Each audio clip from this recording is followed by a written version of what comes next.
아까 헬레니즘 철학할 때 배경이 무슨 시기라 그랬습니까? 배경이 알렉산더 대왕의 동방 원정 시기다. 여기 나오죠 여기. 알렉산더 대왕의 동방 원정 동방 원정 왜 이렇게 많아? 여기 있었지. 그래서 알렉산더 대왕이 동방 원정하니까 예전에는 그냥 폴리스 내부에서 공동체 의식 내 공동체 내 폴리스 내 정치 내 직접 민주 정치 막 이런 식이라고. 그리고 좀 여유가 있어요. 이때 페르시아 전쟁에서 아테네가 이겼거든. 지중해 무역을 장악했어요. 아테네 제국시기라 그럽니다. 지중해 무역을 장악하고 이 주변 국가들 막 삥 뜯고 댕기던 시기라서 전쟁 끝나고 나서 노예도 좀 잡아오고 돈도 많으니까 하인들 부리고 막 그러던 시기라서 모여가지고 정치 활동이나 하고 그다음에 모여가지고 막 철학 토론이나 하고 이런 그냥 여유가 있던 시대야. 그러니까 이 도덕이란 뭐고 어떤 게 정의롭고 어떤 게 뭐 행복한 거고 막 이런 걸 논의할 수 있던 시대였다고요. 요 시기는. 근데 이제는 제국이 됐죠. 제국이. 그래서 제국이 돼가지고 언제 일단 첫 번째로 뭐가 문제냐면 예전에는 폴리스 공동체가 있었거든요. 그래서 내가 여기 속해 있다는 소속감을 가지고 내 기준을 정립할 수 있던 시대다. 그러니까 덕윤리, 아리스토텔레스 이런 게 나올 수 있는 시대. 근데 이제 이 조그마한 폴리스들이 다 무너지고 알렉산더 제국이라는 게 알렉산드로스 제국이 형성됐죠. 헬레니즘 제국이. 참고로 헬레니즘이라는 거는 그 그리스인이 헬라족이에요. 헬라족. 그리스는 국가명이고 우리가 한국인이죠. 민족명으로는 뭐야? 한민족이죠. 중국 애들이 소수민족 많잖아. 중국 애들 그 중국인은 국가명이에요. 근데 주류 민족은 뭐야? 한족이잖아요. 그런 것처럼 요거를 이제 그리스인들을 그 국가명으로 하면 그리스인이고 민족명으로는 헬라족이야. 근데 이 헬레니즘 알렉산더 대왕은 어느 나라 사람이냐면 여기 아까 얘기했던 이렇게 발칸반도 끝머리에 마케도니아라는 평야 지대 기병 끌고 전쟁했던 사람입니다. 그래서 여기 마케도니아도 그리스에 속하기 때문에 얘도 그리스인이죠. 그리스가 어디까지 간 거야? 여기 아라비아 반도를 넘어서 중동 지역 정복하고 인더스강 유역까지 간 거죠. 이게 다 페르시아 정복하고 이집트 정복하고 유럽 정복해가지고 유럽, 아시아, 아프리카에 걸치는 대제국을 건설한 사람이잖아. 그지? 그래서 그리스인들이 세계를 제패한 시기라 가지고 그리스인이 헬라족이라서 헬레니즘 시기라고 부르는 거예요. 그럼 이제는 이제 이렇게 조그마한 폴리스 테베, 마케도니아, 아테네, 스파르타 같은 조그마한 폴리스는 없어. 그거 말고 그냥 전 세계를 다스리는 단일 제국이 있단 말이야. 그래서 더 이상 나는 성동구 주민이야, 금호동 주민이야는 없는 거지. 나는 대한민국 국민이야가 되는 거라고. 그래서 폴리스 내가 의지할 수 있는 그 조그마한 마을 단위의 공동체가 없어요. 원래는 막 정치 활동, 민에 나가면 정치 활동하면서 이웃집에 아들내미가 컷하면서 막 이런 느낌이거든. 그럴 수 있는 공동체가 사라졌다는 얘기죠. 그래서 양쪽으로 갑니다. 양쪽으로. 에피쿠루스 학파라는 입장이 있고 에피쿠루스, 스토아 학파라는 입장인데 스토아. 에피쿠루스는 폴리스 공동체, 소규모 폴리스 공동체주의가 아니라 아예 개인주의로 갑니다. 개인주의. 내가 진짜 친한 애들 찐친 몇 명만 데리고 좀 은거해요. 그냥 숲속에 들어가서 산속에 들어가서 금욕의 쾌락 정원이라고 하거든. 금욕의 쾌락 정원. 쾌락주의인데 되게 절제된 사람, 소박한 사람 이런 거 추구하기 때문에 금욕의 쾌락 정원이야. 그래서 걔네들끼리 막 철학 토론하고 포도주 한 잔 마시면서 다가해하고 이런 느낌. 그냥 크게 막 비용 들인 거 이런 거 말고 조그만하게 소박하게 평생 토론 내 친한 사람들끼리만 모여서 노는 그런 거. 그런 개인주의로 가고 스토아 학파는 정반대로 갑니다. 여기는 아예 이제 단일한 조그마한 폴리스 공동체는 없으니까 거대한 제국의 일원으로 모든 사람들이 동등하게 라는 입장이야. 그래서 여기는 세계 시민주의입니다. 세계 시민주의. 그래서 이 폴리스 공동체의 지침이 무너진 시대라 가지고 각각의 방법으로 어떻게 이제 내 마음의 안식을 찾으려는 노력이었고, 그다음에 아테네는 아까 그리스 민주주의 시기까지는 어느 정도 좀 사람들이 자기 생활을 할 만한 시기였거든. 근데 이제는 맨날 전쟁하는 시기가 언제 전쟁터에 끌려서 죽을지 모르는 시대란 말이야. 그래서 어떻게 하면 내 마음의 안식을 얻을 것인가, 내 마음의 행복을 찾을 수 있을 것인가에 집중하는 소박한 철학이 전개돼요. 헬레니즘 시기 철학 특징이. 근데 그 방법에서 에피쿠루스는 내 마음이 고통스럽지 않으려면 맨날 전쟁에 걱정 많고 막 불안 막 가득하고 그런 식이란 말이야. 그래서 어떻게 하면 내가 행복할 수 있는가? 욕구를 줄이고 고통을 감소시키면 내가 그게 가장 행복할 수 있는 상태, 마음이 불안에 시달리지 않을 수 있는 상태다. 그래서 쾌락주의로 가요. 근데 쾌락주의인데 고통을 줄이는 방식으로 쾌락을 추구합니다. 스토아 아빠 같은 경우 뭐냐면 여기는 쾌락주의. 애초에 그런 마음을 흔드는 감정 같은 거에 휩쓸리지 말라. 여기는 금욕주의인데 이성을 통해서 이성적 진리, 뭐 세상의 법칙, 운명에 따름으로써 원래 당연하게 그렇게 돼 있을 거는 당연하게 그렇게 되겠지. 거기에 대해서 내가 외부의 세계를 바꿀 수 없다고 슬퍼하지 말자. 외부의 세계가 어떻게 되어 있는지를 정확히 인식할 수만 있으면 어차피 그대로 될 거니까 더 이상 고통스러워하지 않을 수 있을 것이야. 운명론자들은 여기서 스토아 아빠는 네가 어차피 전쟁터에 끌려갈 거는 정해져 있어. 그러면 전쟁터에 끌려갈 때 근데 전쟁터에 내가 끌려가는구나. 원래 끌려가기로 돼 있었지. 이런 마음을 가지는 않는 거죠. 근데 이제 그거를 언제 전쟁터에 끌려갈지를 모르고 있으면 불안하니까 이성을 통해서 법칙에 따라 나는 전쟁터에 이때쯤 끌려가겠네라고 하면은 그 전까지는 별로 불안하지 않을 수 있잖아. 이런 마음을 가지는 얘기입니다. 그냥 적당히 배경 설명이고요. 넘어가죠. 쭉 너무 뒤로 갔다. 자, 헬레니즘 철학 첫 번째 에피쿠로스 아빠입니다. 소크라테스 제자들이에요. 여기도 나중에 스토아 아빠도 소크라테스 제자에서 출발했거든요. 여기는 아까 여기는 키니코스 아빠고 여기는 키레네 아빠입니다. 키레네 아빠. 자, 어떻게 하면 마음의 평안을 얻을 수 있을까? 내가 어떻게 하면 고통으로 가득 찬 세계였잖아요. 헬레니즘 시기니까 전쟁이 항시 일어나는 시기니까. 그래서 어떻게 하면 고통스럽지 않을까에 대해서 키레네 학파라는 사람이, 이것도 소크라테스 제자예요. 아리스티포스라는 사람이 만든 학파입니다. 근데 얘가 육체적 감각적 쾌락에 집중하면 나에게 모든 쾌락을 집중해서 내가 내 쾌락이 총량이 올라가면 나는 이런 고통으로부터 벗어날 수 있겠지. 그래서 뭐 사치스러운 활동, 방탕한 활동, 맛있는 거 많이 먹고 좋은 집을 살고 난잡하게 좀 번식 활동을 하고 이렇게 하면은 내가 더 이상 이런 고통에 좀 휩쓸리지 않을 수 있겠다라고 해서 그런 활동들을 열심히 추구했다는 겁니다. 근데 똑같은 쾌락주의지만 에피쿠루스가 보기에 얘네가 행복해 보이더라, 아니면 고통스러워 보이더라는 얘기죠. 뭐 때문에? 이게 쾌락의 역설이라고 불러요. 과도한 쾌락을 추구했더니 그 쾌락이 오히려 더 심한 고통을 주더라. 사실은 그 쾌락의 가장 강렬한 쾌락은 마약이잖아. 근데 마약을 한번 딱 하고 나서 어떻게 더 계속 마약을 해야 된다는 경제적, 심리적, 육체적 압박에 시달리는 거지. 신체가 계속 도파민을 막 원하니까. 그래서 쾌락을 추구했더니 오히려 더 고통이 큰 상태. 왜냐하면 쾌락의 역치가 점점 높아질 거기 때문에 같은 양의 쾌락을 얻기 위해서는 더 많은 쾌락을 찾아야 된다는 얘기야. 그러면 더 많은 노력이 들어가고 더 많은 고통이 발생하겠죠. 그래서 그것은 건강한 쾌락 추구가 아니다. 네가 그런 식으로 쾌락을 추구해서 쾌락을 극대화하려고 하는 건 오히려 너에게 더 큰 고통을 줄 뿐이다.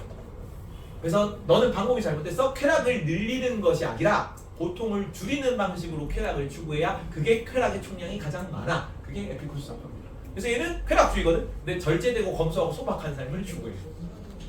왜? 쾌락의 역설을 막아야 되니까. 쾌락을 올리는 건 뭐다? 고통을 줄이는 거예요. 그래서 이 에피쿠로스 선지로 이게 자주 나오는데 모든 고통이 사라진 상태에서는 더 이상 쾌락이 증가하지 않는다. 맞을까 틀릴까? 모든 고통이 사라진 상태에서는 더 이상 쾌락이 증가하지 않는다. 맞을까요? 맞아. 왜냐하면 모든 고통이 사라진 그 상태가 쾌락의 총량이 가장 높은 상태예요. 그걸 나중에 아타락시아라는 단어로 쓸 겁니다. 괜찮죠? 넘어가 버렸네.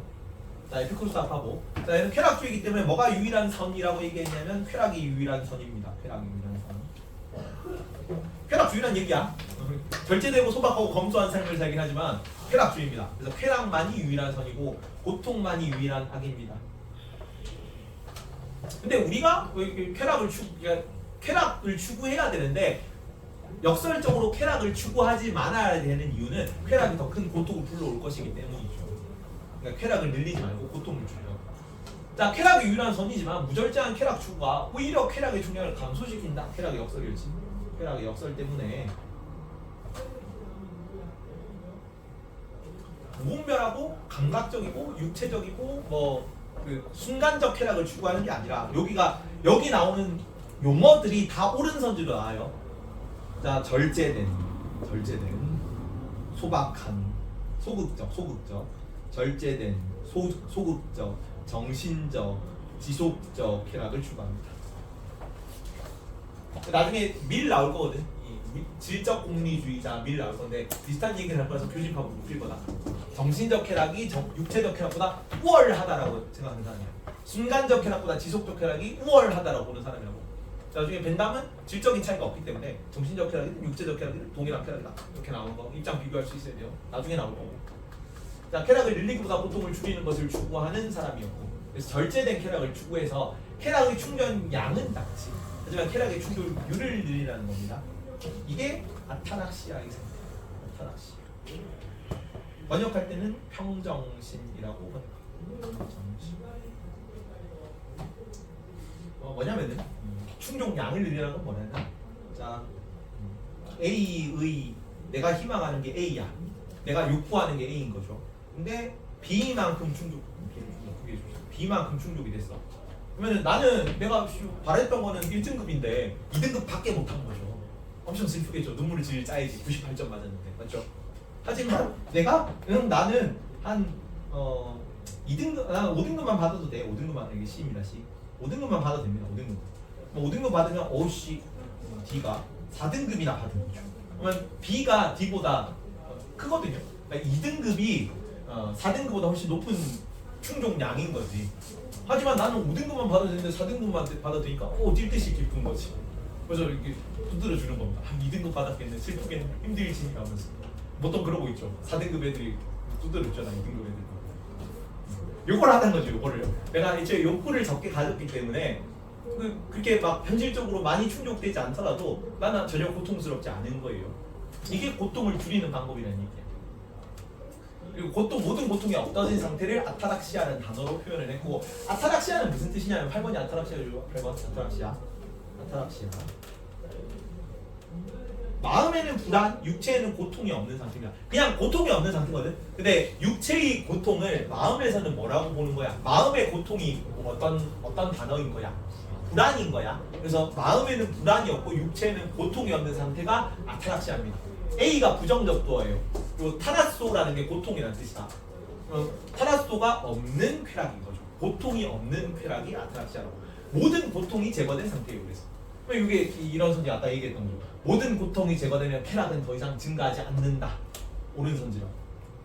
왜냐하면 모든 고통이 제거된 상태가 쾌락의 총량이 극대화된 상태야. 그 이상으로 쾌락을 추구하게 되면 뭐야? 고통이 더 커질 거예요. 그럼 쾌락의 총량은 감소하겠지. 고통을 줄이는 것 이상으로 쾌락을 추구하지 말라는 얘기입니다. 됐죠? 그래서 이게 실제로 그 에피쿠로스가 했다고 얘기되어지는 얘기야.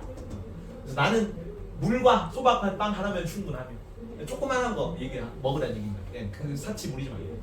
치즈 같은 작은 단지만 있다면 언제든 성대한 만찬을 즐길 수 있다. 언제든 축제를 열 수 있다. 이렇게 나와요. 그러면 치즈 같은 작은 단지는 약간 조금 비싸긴 하지만 뭐 크게 무리하지 않으면 얻을 수 있는 정도의 식량이거든.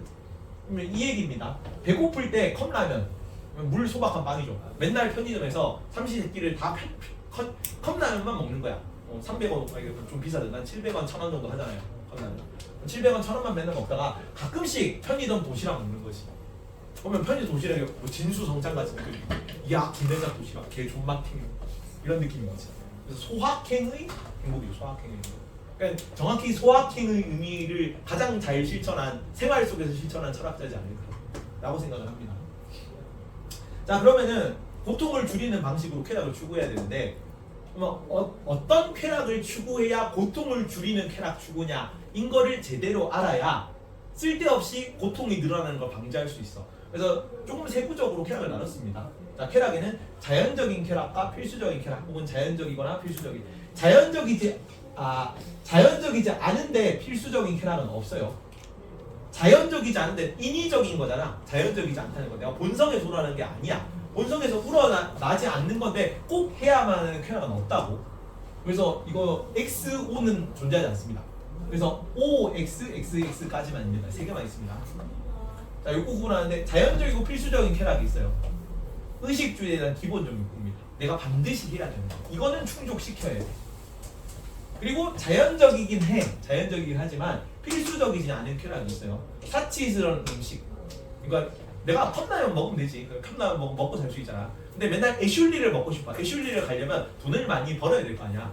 그럼 내가 안 그래도 지금 학원 뭐 시간이 없는데 부업으로 뭔가 쿠팡 알바를 뛰고 뭐 배달 운전을 하고 막 그렇게 해야 뭐 애슐리를 먹을 수 있을 거 아니야. 그게 오히려 나한테 더 큰 고통을 안겨준다고.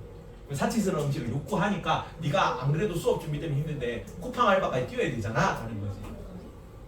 그리고 그 인간이 의식주는 안 먹으면 죽죠. 근데 연애는 안 해도 살 수 있죠. 그지? 근데 연애를 하면은 안 그래도 바빠 죽겠는데 맨날 뭐 여자친구가 오빠 그것도 몰라? 이러면은 막 맨날 아이씨 바빠 죽겠는데 막 이러고 힘들단 말이야. 그지? 그래서 성적인 욕구, 사치스러운 음식에 대한 욕구는 당연히 인간이라면 자연스럽게 가지는 거지. 내가 좀 더 행복하게 뭔가 그 맛있는 걸 먹어야 에너지 효율이 좋고 생존에 유리하니까 음식을 맛있게 느끼는 거란 말이야. 근데 번식하려면 당연히 이제 연애에 대한 욕구도 있어야지. 하지만 그게 필수적이진 않다. 지금 당장 먹고 사는데 아무 쓸데없는데 이게 더 큰 고통을 줄 거란 얘기죠. 그리고 부, 권력, 명예에 대한 욕구인데 이게 동상을 세우고 싶은 욕구 이런 걸 나. 동상을 세우고 싶은 욕구는 자연적인 욕구도 아니야. 필수적인 욕구도 아닙니다. 이거는 그냥 고통만 안겨주는 쾌락이라는 거죠. 그래서 뭐만 추구해라, 요거만 추구해라, 요거만 추구하는 겁니다. 그리고 이거를 뭘 통해서 이거를 쾌락을 세 가지 종류로 나누는 걸 뭘 통해서 구분할 수 있냐면 이성을 통해서 구분할 수 있습니다. 중요하다 그래서 이성을 통해 욕구를 분별한다. 얘는 쾌락주의라서 저 위에 보면은 감각 경험 라인에서 오는 거거든. 에피쿠르스는 감각 경험, 나중에 스토아파는 이성 진리 라인이다. 근데 감각 경험일지라도 이성의 역할을 인정한다 안 한다? 인정한다. 나중에 스토아파도 이 금욕주의 이런 거 하면서 자연법 사상 이성으로 인식 말고 나올 거거든. 근데 걔도 감정 중에 자연스러운 감정을 인정해요. 그래서 자주 이 교집합으로 이성의 역할을 인정한다, 스토아파, 에피쿠르스 이렇게 나올 거고. 그다음에 인정하는 감정이 있다 이런 식으로 스토아파, 에피쿠르스 다 교집합으로 나올 거예요. 다 옳은 선생입니다. 한쪽을 너무 극단적으로 부정하는 세상은 없다고. 어느 게 더 중점적이다 차이만 있는 겁니다. 자, 그래서 이성을 통해서 어떤 욕구만 자연적이고 필수적인 욕구만 추구해야 돼요. 자연적 필수적 욕구만 추구한다. 자, 그래서 재심으로 자주 나오는 내용이에요. 자, 우리가 쾌락이 목적이다라고 할 때 쾌락이 목적이다라고 할 때 쾌락은 방탕한 자들의 쾌락이나 육체적인 쾌락이 아니다. 이게 누구예요? 아까 얘기했던 비판했던 키레네 아빠 같은 얘기야. 육체적 쾌락, 방탕한 쾌락 이런 걸 누리고 있었던 거지. 근데 그렇게 하니까 고통이 더 커지더라. 내가 말하는 쾌락은 몸의 고통이나 마음의 혼란 이거지. 몸에는 고통이 없고 마음에는 불안이 없는 상태. 아타락시아잖아. 혼란으로부터의 자유. 그게 평정심인 거죠. 평정심. 에피쿠르스가 쓴 얘기고. 그리고 세계관은 여기는 경험론 계열이기 때문에 요것도 우리에게 고통을 주는 주제야. 쓸데없는 우리를 마음을 현혹시키는 지식 이런 거거든요. 자, 신은 완전한 존재이므로 정념이나 편애가 없어요. 그래서 인간 세계 간섭하지 않아요. 거기로 따지면 뭐냐면 도교의 자연관 같은 도교에서는 사람을 뭐 취급했다. 하늘과 땅은 인하지 않아 사람을 뭐 취급한다. 뭐 취급했습니까? 지푸로 만든 개 취급했잖아. 여기서 관심이 없다는 얘기야. 이전까지는 그 고대 아테네 신, 제우스 신 벼락에 치는 건 누가 분노해서야? 제우스 신이 분노해서지. 그거 아니라고. 신은 완전한 존재인데 인간처럼 그렇게 감정에 일희일비하는 그런 존재면 완전한 존재일 수 없잖아. 신은 내 생각엔 그런 개념이 아닌 것 같아. 그냥 절대자이자 원리 원칙 같은 개념인 거고. 그래서 인간 세계에도 간섭하면 안 되는 것 같아. 그래서 운명은 존재하지 않아. 운명. 스토아파는 반대입니다. 스토아파는 운명을 따르라고 얘기하거든. 여기는 운명을 부정해요. 운명이 존재하지 않는다고 생각해요. 모든 것은 우연론적으로 결정될 겁니다. 모든 것은 우연히 결정한다. 그래서 네가 내가 이런 운명일까 이렇게 걱정하지 말라는 얘기입니다. 그냥 네가 의도하든 의도하지 않았든 모든 것은 다 이렇게 우연하게 그냥 여러 인간관계가 겹쳐서 그냥 나타나는 거라서 너가 어차피 해결할 수가 없어. 알 수가 없어. 그러면 이제 운명도 없고 신도 없으니까 신의 징벌 이런 거 두려워하지 말라는 얘기죠. 15번. 그리고 죽음이란 이게 신이나 죽음 같은 게 우리에게 불안을 주는 요소야. 죽음은 만물의 구성 요소인 원자로 돌아가는 생리전에 나왔죠. 죽음 당할 때 만물의 구성 요소인 원자로 돌아가는 자연스러운 과정일 뿐. 그래서 원자론적 세계관이라고 얘기해요. 우리가 경험할 수 없지. 그래서 이것도 제지문으로 자주 나옵니다. 죽음은 우리에게 아무것도 아니야. 존재하는 한 죽음은 존재하지 않으면 죽음이 존재하면 우리는 더 이상 존재하지 않아. 그러면 어떤 인간도, 어떤 살아있는 인간도 죽음을 경험해 본 적이 없잖아. 죽음이 아프다, 죽음이 무섭다, 죽음이 두렵다 경험해 본 적이 없다. 어떻게 알아? 아픈지 두려운지 고통스러운지. 근데 왜 그거를 미리 무서워하고 있지? 직접 경험해 본 적도 없으면서. 따라서 죽음은 산자에게도 죽은 자에게도 아무 상관이 없는 대상일 뿐인데 바로 깨달은 얘기죠. 뭘 통해서? 이성을 통해서. 여기도 신이 뭐 운명, 신 이런 거 있다고 막 생각하고 있는데 없어. 별로 관심 없단 말이야. 인간한테. 뭘 통해서 인식해라? 이성을 통해서 인식하면 그런 거에 불안해하지 않을 수 있어. 자, 그래서 16번에 이성을 통해서 이성의 역할이 두 개다. 그래서 이성이 이거를 분별할 때도 이성이 필요하고요.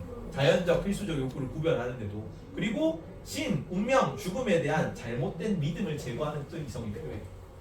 그리고 올바른 욕구를 구분하는 데도, 마음의 평화를 얻는 그런 게 필요하고.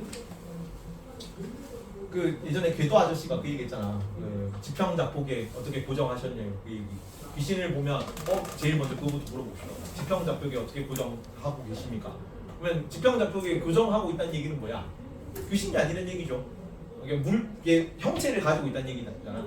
그러면 내가 형체를 가지고 있어서 중력을 거칠 수가 없어서 나한테 그 형체를 가지고 있는 거면 귀신이 아닌 거지. 그럼 귀신을 무서워할 필요가 없는 거야. 그죠? 그러면 만약에 육체가 없는 상태로 지평자표계에 고정돼 있다면 물리력이 없다는 얘기거든. 귀신이라면. 그러면 걔가 귀신이라면 나한테 해코지를 할 수가 없는 거지. 그지? 그러면 귀신이든 아니든 나한테는 아무 상관이 없다고. 걔는 형체를 가지고 있으면 귀신이 아닌 거고, 형체가 없으면 나한테 피해를 끼칠 수 없으니까. 그럼 귀신에 대해 똑바로 알면 귀신을 무서워하지 않을 수 있죠. 그지? 이런 얘기입니다. 그래서 신, 죽음, 운명 이런 거 바르게 인식하면 거기에서 마음의 불안을 느끼지 않을 수 있어. 마음의 불안도 고통이잖아요. 그지? 마지막 이상적 삶입니다. 이상적 삶. 은둔적 삶 속에서 은둔적 삶. 자, 스토아파는 적극적 사회 참여, 공직 참여 이런 걸 강조했고, 여기는 아까는 거의 세계 시민주의였잖아. 여기는 개인주의이기 때문에 은둔적 삶을 추구해요. 친구와 우정을 나누는 삶을 중요시합니다. 그래서 개인주의라고 해요. 공적인 삶을 회피하고 소규모 공동체를 추구하는 거. 여기 니체가 한 얘기인데, 사치의 철학자, 쾌락주의지. 하나의 작은 정원, 무화과나무, 약간의 치즈, 게다가 서너 명의 친구들. 이것이 에피쿠로스의 사치야. 금욕의 쾌락이죠. 되게 소박하고 이렇게 검소한 생활을 하지만 이렇게 쾌락으로 박혀 있는 거지. 고통을 줄였습니다. 그래서 마지막으로는 정의로운 삶이라는 거의 정의까지 알아주세요. 정의. 이거 정의의 정의를 묻는다. 플라톤이랑 비교해서 물을 겁니다. 자, 정의로운 삶인데 고통이 없는 안전한 삶을 추구하는 거야. 에피쿠로스의 정의, 플라톤의 정의 비교해서 알아봅니다. 에피쿠로스는 고통을 줄이자는 거잖아. 그래서 서로 고통을 주지 말자가 정의야. 서로를 해치지 않고 지켜주려는 상호 이득이지. 이 쾌락. 서로의 쾌락을 보장하고 고통을 주지 않으려는 협정이 정의입니다. 플라톤은 뭐였어? 아까? 지용적인 조화를 이룬 거죠. 지용적인 조화. 정의 알아둬야 된다. 정의를 각각 어떻게 정의하고 있는지에 대해서. 여기까지 합시다. 다음 시간에 스토아 아빠하고 같이 상대까지 볼게요.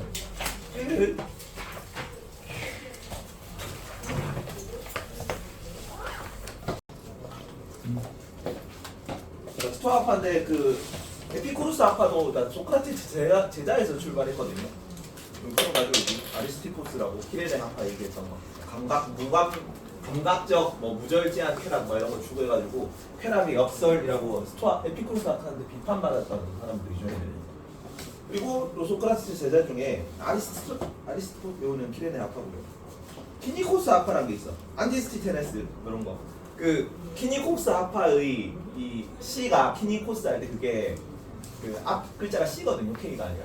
시니컬의 어원이다. 시니컬. 그래서 냉소주의라고 번역을 하고요. 일반적으로. 왜 다시만요. 냉소주의.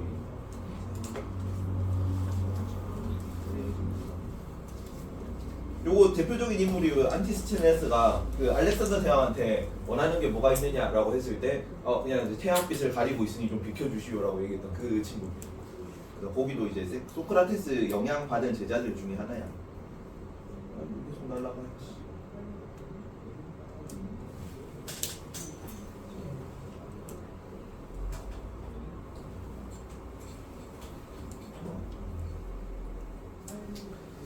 그래서 여기 영향 받아가지고 냉소주의였잖아. 냉소주의니까 제논이라는 사람이 거기서 좀 영감을 받아서 금욕주의, 그다음에 이성주의 이런 식으로 스토아 학파라는 학파를 제창했습니다. 제논이라는 사람이 만들었는데 에피쿠루스 학파는 에피쿠루스밖에 안 나오거든요. 그냥 사람 이름으로 그냥 학파 이름이 된 거고 스토아 학파는 사람이 되게 많아. 그래서 뭐 황제부터 노예까지 있습니다. 아우렐리우스 황제도 스토아 학파 신자였고 그 에피토테스라고 노예도 이제 스토아 학파 그 사상가였기 때문에 사람 이름으로는 잘 안 나옵니다. 그냥 그 제시문을 보면 여기가 스토아 학파네 정도로만 알고 있으면 돼요. 뭐 장자, 노자, 뭐 맹자, 공자 뭐 이런 식으로 사람을 구분하라고가 안 나오기 때문에 그 스토아라는 건 어디서 하냐면은 스토아가 그 아테네 보면은 막 이런 거 있죠. 건축물이 고대 그리스 건축물 중에 지붕이 이렇게 있고 지붕 밑에다가 기둥만 있는 다음에 쭉 이렇게 늘어서 있는 복도 이거를 회랑이라고 하거든요. 회랑을 영어로 스토아라고 해요. 그러니까 고대 그리스어로 회랑을 스토아라고 하는데 그 지붕이 있는 복도를 얘기하는 거야. 그 복도에서 이제 걸어 다니면서 강연하고 막 철학적인 얘기하고 모아놓고 여기다가 이제 뭐 앉혀놓고는 이제 연설하고 막 그런 걸 주로 했던 학파였기 때문에 스토아 학파라고 불렀다는 거예요.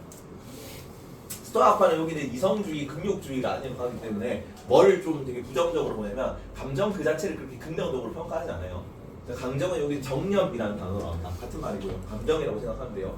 감정이 흔들리지 않고 자연의 질서에 따라 사는 삶, 이게 로고스거든요. 요거는 파토스고, 그래서 파토스가 없고 로고스에 따라 사는 삶, 그거를 뭐라고 하냐면 아파테이아라고 합니다. 아파테이아. 뭐랑 비교해서 외우냐면은 아파테이아. 에피쿠루스 학파의 행복이 뭐였니? 에피쿠루스 학파의 행복. 아타락시아죠, 아타락시아. 그럼 몸에는 뭐가 없고, 몸에는 뭐가 없는 상태? 고통이 없고, 마음에는 뭐가 없는 상태? 불안이 없는 상태였죠. 몸에는 고통이 없고, 마음에는 불안이 없는 상태가 에피쿠루스의 행복이었으면, 스토아 학파의 행복도 같이 묻는단 말이야. 아파테이아라고 하고요. 마음에는 뭐가 없냐면 정념이 없어야 돼. 파토스가 없는 겁니다. 그리고 뭐가 있어야 되냐면 머리에는 이성이 있어야 돼. 로고스에 따라 사는 거예요. 로고스가 자연의 질서입니다. 자연의 질서. 그래서 정념이 부재하는 마음 상태. 여기는 파토스 그 심퍼티가 뭐예요? 영어로 심퍼티. 동정심이죠. 신이라는 게 같다는 뜻이거든. 뭐 싱크로나이즈드 스위밍, 심포니가 그 오케스트라잖아. 교향곡 막 이런 거. 그래서 같은 소리라서 심포니인데 그런 것처럼 같은 마음이라서 심페티아, 동정심이라고 번역되죠. 그래서 거기 나올 때 있는 감정입니다. 파토스가 없는 상태라서 아파테이아라 그래. 가장 대표적인 게 이 에픽토테스 설화입니다. 뒤에 성수고 선생님이 문제를 내놔가지고 가져왔어요. 실제 얘가 이런 그 팔을 비틀었다 막 이런 것보다는 절름발이었거든요. 절름발이어가지고 아마 이런 설화가 내려왔을 걸로 추정이 돼요. 그래서 주인에게 노예 출신 아까 철학자 있다 그랬지 스토아파에 노예 출신 철학자인데 그래서 이 주인이 어느 날 몹시 화가 나서 팔을 비틀기 시작했다. 실제로는 절름발이라서 발을 비틀었다는 내용은 팔이라고 나와 있어. 팔을 비틀기 시작했다. 그가 평온하게 주인이 그렇게 계속하신다면 저의 팔은 부러질 것입니다 라고 말했다. 더욱 화가 난 주인은 계속 그의 팔을 비틀었고 결국 팔은 부러지고 말았다. 그 순간에도 그는 평온함을 잃지 않고 말하였다. 제가 그렇게 될 것이라고 말씀드리지 않았습니까? 이런 사람입니다. 얘들은 운명이 정해져 있어요. 운명주의이기 때문에. 그래서 내가 바꿀 수 없고 원래 일어날 것으로 일어나는 것을 바라라라고 얘기를 하기 때문에 원래 내 팔이 부러질 거였으면 팔이 부러지는 거에 대해서 멘탈이 흔들리지 않겠죠. 이런 느낌이고 이런 느낌.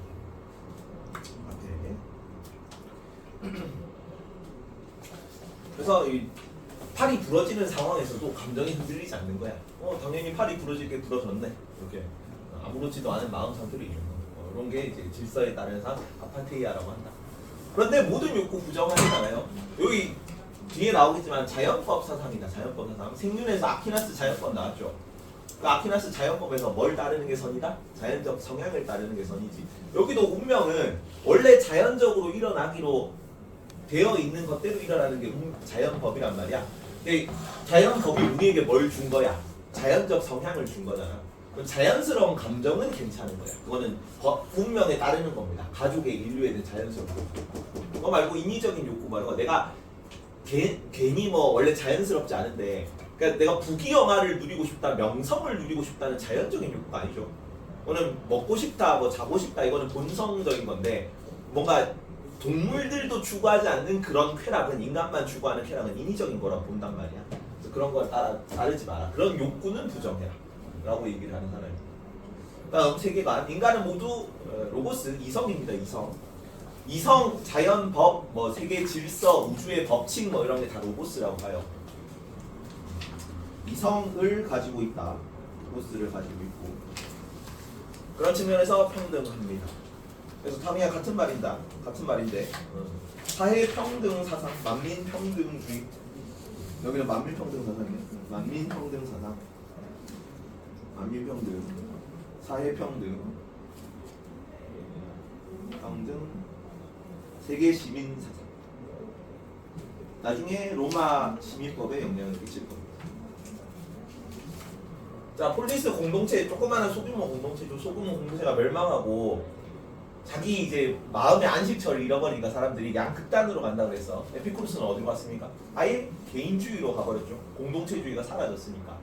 그래서 아리스토텔레스 공동체주의는 나중에 덕윤리로 가는 거잖아. 그런 덕윤리가 없죠. 공동체가 없잖아.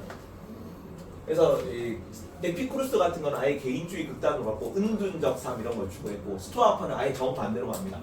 여기는 운명론자지.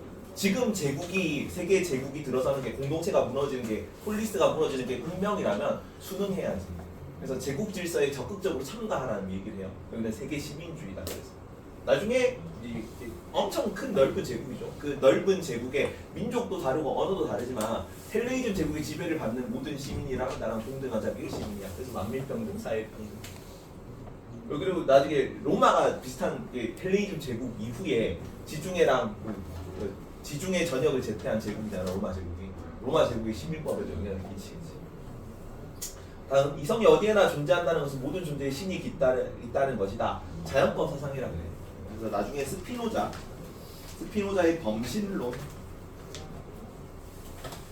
그 다음에 중세 시대 아퀴나스의 자연법 사상에 스토아파의 자연법 사상에 영향을 끼치는 겁니다. 나중에 이제 아퀴나스는 이 자연법을 신이 만든 영원법을 올려치게 하는 수단으로 사용하는 거죠. 자연법은 영원법의 이성으로 파악할 수 있는 일부를 자연법으로 해요. 나중에 나올 거고요. 다 생균을 배웠기 때문에. 다음, 이상적 삶은 신은, 로고스는, 운명은, 뭐 이성은 다 같은 말입니다. 운명에 순응하는 삶이 이상적 삶입니다. 이런 말들을 하는데 세상에서 일어나는 일들이 내가 바라는 대로 일어나길 바라지 말고 팔이 안 부러지겠으면 좋겠다를 바라지 말고 오히려 일어나는 일들이 실제로 일어나는 대로 일어나기를 바라도록 하라. 난 뭐 1등급 맞았으면 좋겠다 막 불안하니까 막 그렇게 생각하니까 마음이 불안한 거죠. 4등급이 나오겠네. 4등급이 나왔구나. 이런 마음을 되도록 하시면 4등급이 나오더라도 마음이 흔들리지 않을 수 있는 거죠. 그게 아파트예요. 그리고 요 얘기 나중에 스피노자랑 똑같은 맥락이거든요. 근데 이게 스토아파 전용 선지로 나와요. 마치 작년에 내가 설명했지. 에피크 인류는 쾌락과 고통이라는 두 군주의 지배 아래 있다, 발 아래 있다라는 게 벤담 전용 선지였잖아. 근데 걔를 에피쿠로스 써도 전혀 이상하지 않아. 근데 얘를 스피노자 써도 그냥 전혀 이상하지 않거든요. 작가의 의지에 결정된 연극 배우라는 것을 기억하라. 근데 얘는 이제 스토아파 전용 선지로 나오기 때문에 이거 좀 외우세요. 너는 작가의 의지에 의해서 결정된 내 자유 의사가 있다는 거야, 없다는 거야? 없다는 거죠. 그래서 다 그냥 이제 운명이 정해놓은 거죠. 운명에 따라 내가 무언가를 행동하는 거죠.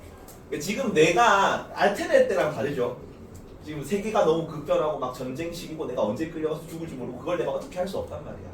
그 무력감이 이런 방식으로 드러난 겁니다. 에피쿠로스 입장에서는 은둔하는 방식으로 무력감이 드러나는 거고.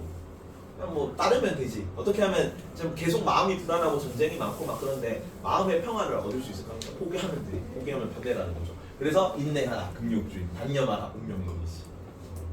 뭐 이런 느낌의 입장이다. 마지막 공적 의무 이행을 강조합니다. 여기는 운명론자이기 때문에 공적 의무 이행을 강조하고 반대로 그 에피쿠로스는 정치 활동 이런 거 하지 말라 그랬잖아요. 인위적인 뿐이다. 여기는 정치 활동 활발히 참여해서 공적 의무를 다하라. 이게 운명을 순응하는 방식이니까요. 시험은 보통 이제 비교하는 게 나오죠. 비교하는 게. 이상적 경제, 에피쿠로스 이상적 경제는 뭐라고? 아타락시아다. 아타락시아. 이거를 외워라. 아타락시아. 아타락시아는 뭐가 없다고? 타라스가 없어요. 고통입니다. 고통이 부재하는 마음의 상태. 몸에는 고통이고 마음에는 그게 뭐라고? 불안이다. 불안이 몸에는 고통이 없고 마음에는 불안이 없는 상태로 나옵니다. 스토아파는 부동심, 영어로 아파테이아다. 아파테이아는 파토스가 정념입니다. 감정이었죠. 정념에 흔들리지 않는 마음의 상태를 아파테이아다. 왜 이거 너네는 윤사는 요거까지 외워야 돼요. 번역한 것까지 외워야 돼서.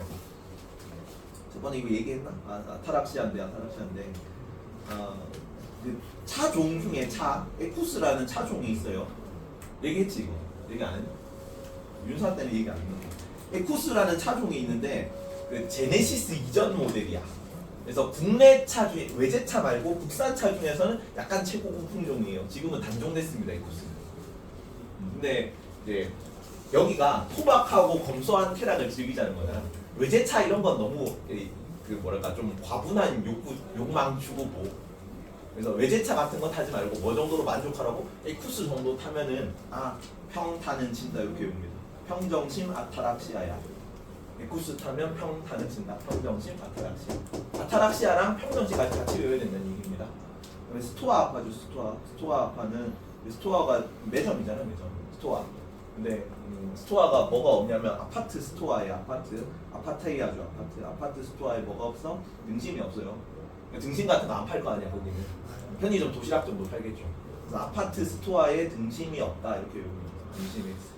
그래서 아파테이아 부동심이야. 부동심.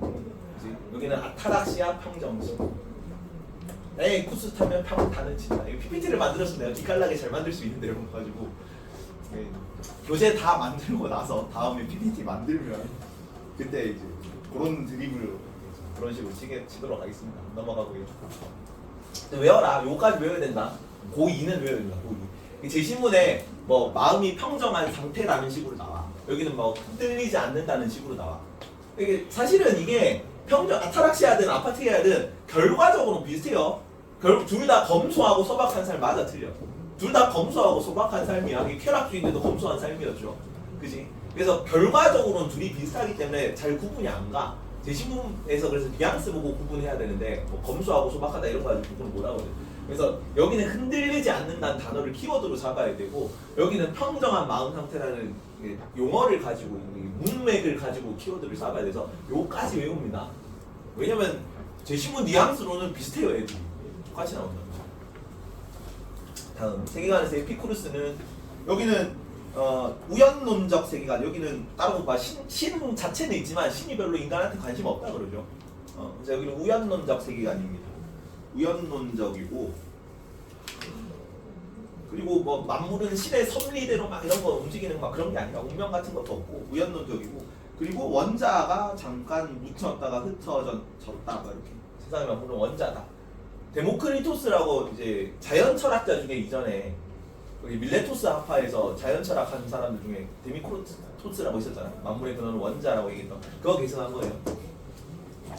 그래서 만물은 다 원자가 뭉쳐졌다 흩어지는 자연스러운 과정의 일부다라고 얘기했던 사람입니다. 인간은 신은 자체는 그리스 때부터 있었죠. 근데 그런 신은 아니다. 인격신 개념을 부정하고 인간 완전한 존재이기 때문에 인간에게 간섭하지 않는 존재다라고 얘기했던 사람입니다. 스토아파는 반대죠. 운명을 따르는 얘기하니까 운명론적 세계관.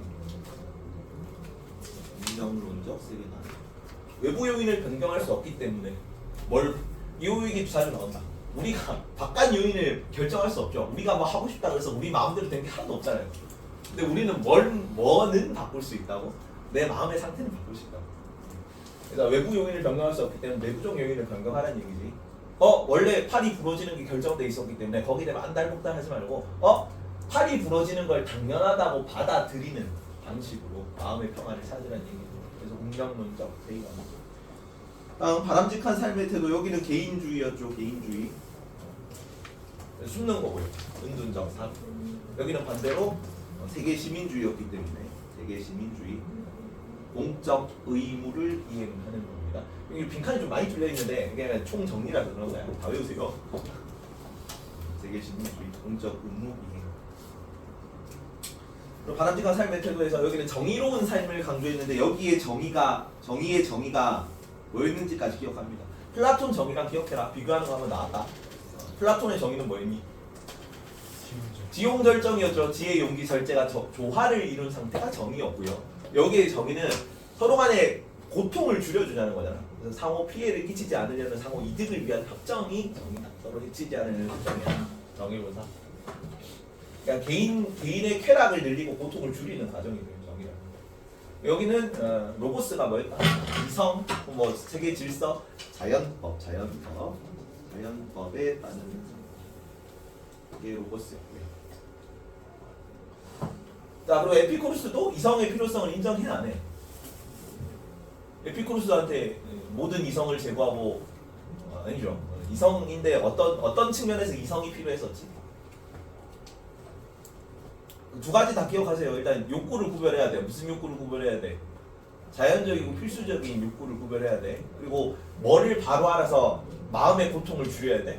죽음, 운명, 신에 대한 잘못된 믿음을 바로 아는 걸 통해서 그 얘기했잖아. 어떻게 지평자폭에 고정하고 있냐고. 지평자폭에 고정하고 있으면 귀신이 아니죠. 귀신을 두려워할 필요가 없고.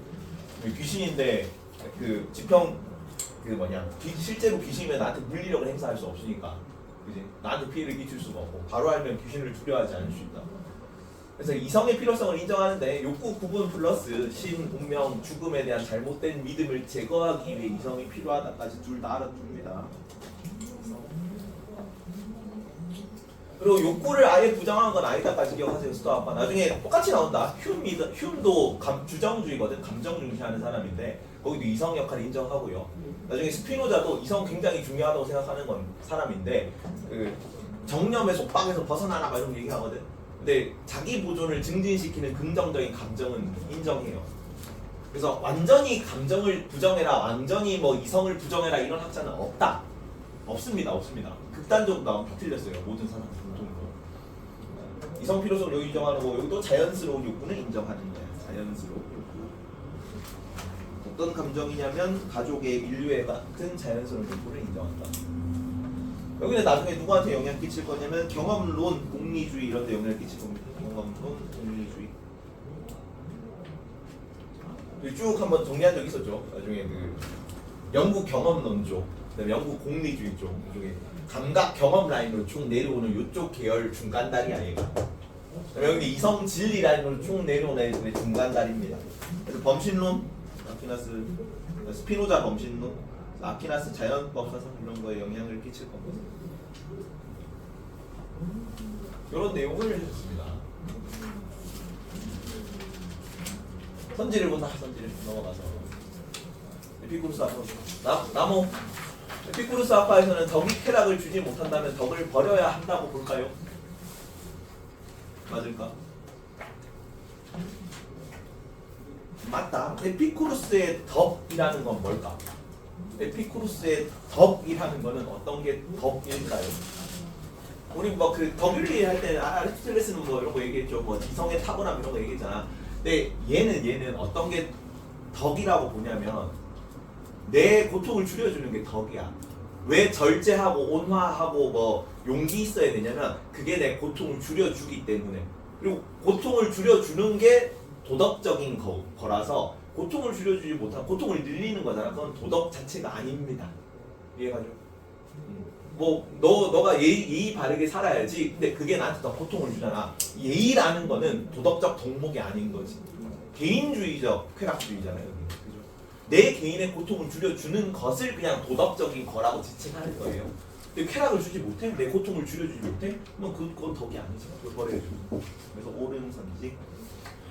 다음 율 31번. 에피쿠루스 아파에서는 정치 공동체에 참여할 필요는 없지만 정의로운 인간관계는 필요하다고 보니? 에피쿠루스가 개인주의야, 세계 시민주의야? 에피쿠루스. 네. 에피쿠루스가 개인주의냐고 세계 시민주의. 세계 시민주의. 지금 여기 보고 오늘 내준 걸로 보세요. 이전 거가 아니에요. 내용이 조금 바뀌었어요. 실시간으로 내용이 바뀌고 있어가지고 매주 프린트를 다시 조금씩 수정하고 있거든요.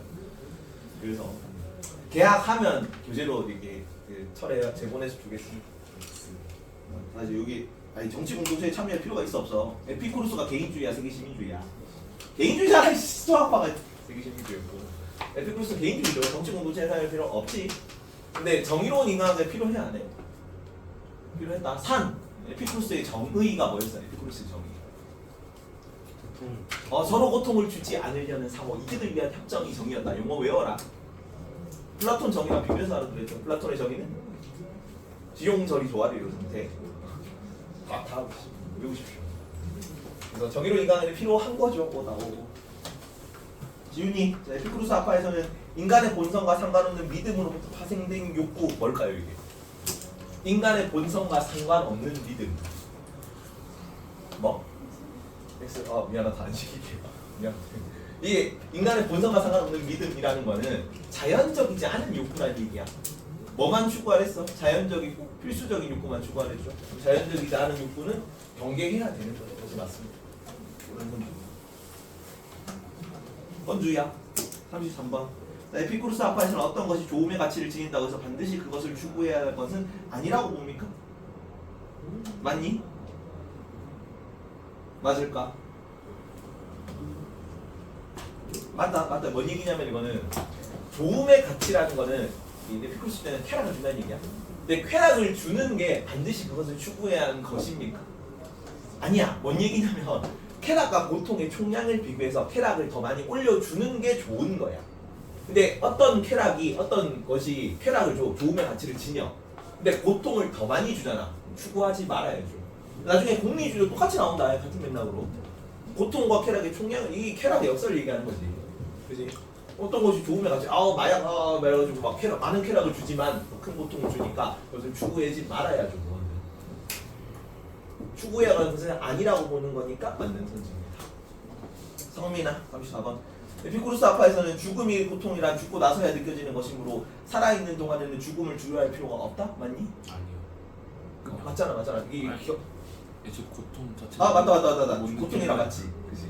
고통이란 죽고 나서야 느껴지는 것이 아닌 거죠. 이거는 스티리오가. 그치? 제 신문 기억하세요? 제 신문.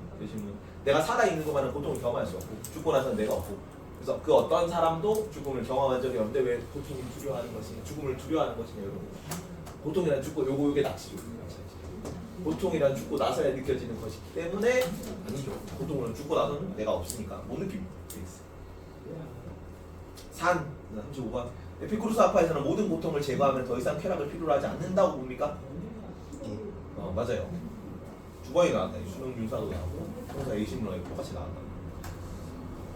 이게 아타락시아의 상태죠. 모든 고통이 제거되는 쾌락의 총량이 가장 큰 상태이기 때문에 그 이상으로 쾌락을 추구하면 고통이 더 커져요. 그래서 더 이상 쾌락이 필요로 하지 않습니다. 더 이상 증가하지 않습니다. 건주 36번. 스토아 아파에서는 평온한 마음을 얻기 위해 자연에 순응하는 삶을 살아갈 것을 강조합니까? 이게 운명론이죠. 운명론. 자연법에 순응한다는 얘기로. 나무 37번. 스토아 아파, 에피쿠로스 아파 공통점. 마음의 평안을 이루려면 욕구를 절제해야 되니. 그건 절제된 사람 둘 다. 절제된 사람, 손박한 사람, 검소한 사람 이런 다 맞게 나와요. 쾌락주의든 극욕주의. 얘는 극욕주의니까 절제된 거고. 에피쿠로스는 쾌락의 역설을 경계하기 때문에 쾌락주의지만 소박한 삶이죠. 마지막 38번. 율. 자, 에피쿠로스 스토아 공통점. 행복한 삶을 살기 위해서는 이성의 능력을 발휘하는 것이 필수적입니까? 필수적이죠. 에피쿠로스도 뭘 하기 위해 이성의 역할이 왜 필요하다고 했어? 에피쿠로스가. 여기잖아.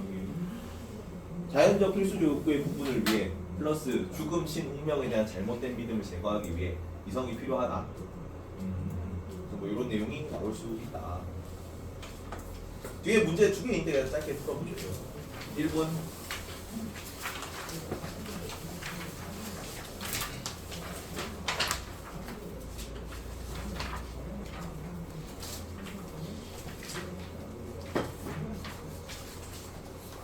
카르페 디엠은 로마 시인이 쓴 얘기래요. 교육과정 밖의 내용이라는 무시하십시오. 이거는 충실한 이런 얘기를 하진 않고.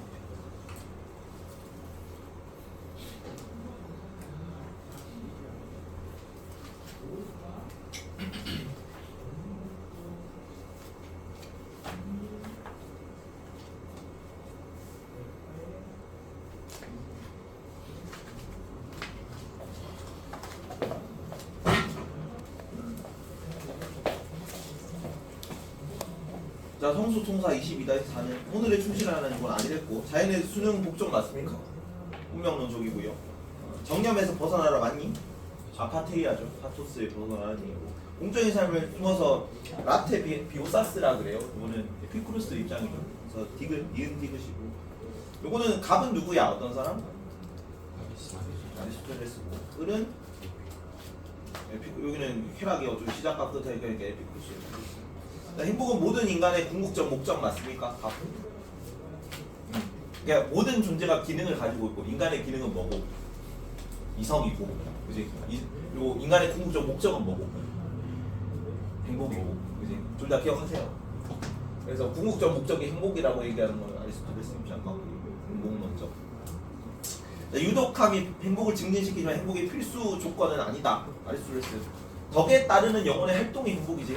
행복하려면 덕에 따라야 되겠죠. 덕이 있어야 되겠죠. 필수 조건입니다. 맞고요. 모든 고통이 제거되면 쾌락은 더 이상 증가하지 않는다. 맞니? 쌤. 어? 아니다. 아니다라서 틀렸고요. 필수 조건이죠. 필수 조건이 틀렸고 아니다라서 틀렸고. 모든 고통이 제거되면 쾌락은 더 이상 증가하지 않는다. 이게 정의였다. 여기 아파테이의 정의. 모든 고통이 제거된다. 아타락시아고 아타락시아니까 더 이상 이제 쾌락이 증가할 수가 없고 그 이상으로 쾌락을 추구하면 고통이 더 커지니까 증가하지 않는다. 맞고. 이성의 능력을 발휘하는 거 둘 다 맞겠죠. 아리스토텔레스 입장에서 그 이성을 탁월하게 발휘하는 건 지성적 덕이다. 그리고 품성적 덕을 쌓으려면 뭘 해야 돼? 중용을 파악하려는 실천적 지혜가 있어야 되잖아. 그래서 결국은 본성 기능이 본질 기능이 이성이기 때문에 이성을 잘 발휘해야 행복할 수 있는 거야. 그리고 에피쿠로스는 이성을 에피쿠로스 입장에서는 아까 자연적 필수적 욕망을 구분하고 신, 죽음, 운명에 대한 잘못된 믿음을 제거하기 필요한 거죠. 그렇죠? 그리고 여기 필수 조건이 우리 일상 용어로 논리학에서는 이게 필요 충분 조건일 때 필요 조건으로 나오는 개념이야. 필요 조건으로 보면 됩니다. 범위가 더 큰 걸로 보면 된다고. 근데 여기서 이제 그 일상 언어로는 필수 조건이라는 용어도 써요. 그러면 이제 덕이 있어야 아리스토텔레스 입장에서 덕 안에 행복이 있는 개념입니다. 행복. 그래서 덕이 있더라도 행복할 수도 있고 안 행복할 수도 있는 거야. 근데 행복하려면 반드시 덕이 있어야 되는 거지. 그래서 여기가 행복이 덕의 충분 조건이고 덕이 행복의 필요 조건이다. 괜찮니? 그래서 필수 조건이어야 되는 거지. 필요 조건이나 필수적인 조건이라는 게 거의 동의어로 쓰입니다. 이게 조금 심화 개념인데 이제 저번 시간에는 안 나왔는데 한 번만 합시다. 지혜 윤사는 좀 어렵게 나오면 이 정도 개념을 알고 있어야 되거든. 지, 덕, 복의 관계에 있어서 지, 덕, 복 관계. 지는 지혜고요. 덕은 도덕이고요. 복은 행복이다. 이제 아리스토텔레스 이거 소크라테스는 뭐라고 얘기했어요? 소크 지덕복 합일설이었죠. 이제 5분 있다 합시다. 좋았어요. 소크라테스 같은 경우는 지덕복 합일설 얘기했었죠 예전에. 지덕복 합일설인데 그때 이 지혜는 어떤 지혜라고? 아리스토텔레스의 실천적 지혜 개념이야. 행동을 담보하는 지혜가 참된 지혜다. 그래서 이 지혜 이게 참된 지혜가 실천을 담보하는 지혜이기 때문에 뭐랑 같은 말이었어요? 지행합일설하고도 같은 말이었다. 그지? 지행합일설, 지덕복 합일설 그래서 거의 동의어로 쓰입니다. 행동을 담보하는 지혜가 참된 지혜 여기 지혜라서 지덕복 합일설이기 때문에 여기는 서로가 지덕복이 각각 지덕복이 필요 충분 조건 개념이죠. 필요 충분 조건. 나랑 수업한 애들은 다 했었는데 충분 조건이랑 필요 조건이 어떤 관계라고 범주 이렇게 했을 때 A 그러니까 여기가 과일이고 여기 사과죠. 사과 과일 안에 포함되니까 사과는 과일의 충분 조건입니까 필요 조건입니까? 충분 조건이다. 충분 조건. 과일은 사과의 필요 조건이고 얘는 몸집이 작죠? 몸집이 작으니까 조금만 먹어도 충분한 거야. 얘는 몸집이 크죠? 그러니까 많이 먹을 게 많이 필요한 거예요. 바깥에 게 필요 조건, 안에 있는 게 충분 조건이다. 이렇게 외우십시오. 범주를 외울 때. 그래서 지덕법이 그냥 같은 거기 때문에 얘는 지혜가 도덕이 행복이라서 세 개가 서로 필요 충분 조건이라고. 범주가 같아. 지혜롭다 그건 그냥 도덕적인 거고 그게 곧 행복이라서 완전히 동일한 개념이에요. 소크라테스는 쉽죠. 근데 플라톤 같은 경우는 플라톤은 행복이라는 거는 정의랑 필요 충분 조건이에요. 같은 말로 쓰입니다. 근데 정의의 정의가 뭐였어? 플라톤의 정의. 지용절이 조화를 이룬 상태죠. 그러면 도덕 안에 지혜가 들어가 있는 거잖아. 그리고 정의로를 내면 지혜, 용기, 절제가 다 갖추어져야 되잖아. 그죠? 그럼 지혜, 용기, 이런 거죠. 지혜, 용기, 절제가 있고 요게 정의로운 건데 지혜, 용기, 절제가 조화를 이루어야 다 갖추어져야 정의로울 수 있잖아. 정의로운 게 행복이라고. 그죠? 그러면은 지혜가 요거면 이게 지용절이면 지혜는 행복 혹은 정의의 무슨 조건이야? 지혜는 지혜가 더 보기가 크잖아. 얘가 행복 혹은 정의라고. 지혜는 행복 혹은 정의의 무슨 조건? 필요 조건이지. 얘가 더 크니까. 이해가죠? 그래서 여기는 덕복합일인데 여기에 덕은 정의다. 정의. 그래서 이게 모의고사 선제로 실제 기준선이 나왔습니다. 정의로운 인간은 정의로운 사람은 불행할 수 없다. 옳은 선지예요. 왜? 동의어니까. 맞죠? 정의로운 사람이 곧 행복한 사람이니까 정의로운 사람은 불행할 수가 없는 거지. 아리스토텔레스는 좀 달라요. 아리스토텔레스는 현실주의지. 아리스토텔레스는 내가 정의롭더라도, 그러니까 내가 도덕적이고 품성적 덕을 이루었을지라도 외부 조건들이 막 이렇게 뭐 재산이 다 날아가, 자연재해를 입어서 친한 지인이 죽었어. 그러면 슬퍼질 수 있다고 하거든. 그래서 외부 조건들도 필요하다. 현실주의니까. 근데 플라톤은 내가 진정 지혜, 용기, 절제를 조화를 이뤘다면은 외부 조건에 흔들리지 않는다고 봤어요. 그게 참된 덕이니까. 괜찮니? 그래서 덕복합일이고 여기에 덕은 정이라는 것까지 알아주세요. 덕복합일설이고 그렇기 때문에 뭐가 뭐해? 지혜는 뭐해? 지혜는 덕복의 필요 조건이다. 필요 조건. 3번 아리스토텔레스. 여기는 지덕합일인데 지덕합일. 여기에 지혜는 실천을 담보하는 지혜입니다. 그러니까 여러 지혜 종류, 지혜를 둘로 나누는데 아리스토텔레스가 기존에 소크라테스가 얘기하던 참된 지혜, 실천을 담보하는 지혜, 그거를 실천적 지혜라는 용어로 불렀죠. 원어로는 프로네시스라 그래요. 프로네시스라는 걸 강조하는 거고, 그거 말고 의지력이 부족해서 자제력 없는 알이라고 합니다.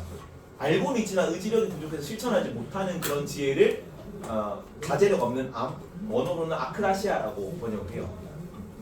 그래서 지혜는 여기는 실천적 지혜를 얘기하는 거고, 실천적 지혜. 덕이라는 건 뭐냐면 품성적 덕입니다. 실제 모의고사 선지로는 작년 구모 굉장히 어렵게 나왔거든. 그래서 내가 이거를 왜 만들었어야 됐냐면 작년 구모에 이 선지가 나왔어. 실천적 지혜를 가진 사람은 반드시 품성적 덕을 가지고 그 역도 성립한다. 맞을까 틀릴까? 맞아요. 왜냐면 실천적 지혜라는 거는 실천을 담보하는 지혜지. 그래서 반드시 품성적을 가져요. 그래서 처음 보고 나도 이렇게까지 자세히 몰랐단 말이야. 그래서 이거를 이렇게까지 깊게 파야 되냐 해가지고 모의고사 선지가 이렇게 나왔으니까 따로 공부해서 정리한 겁니다.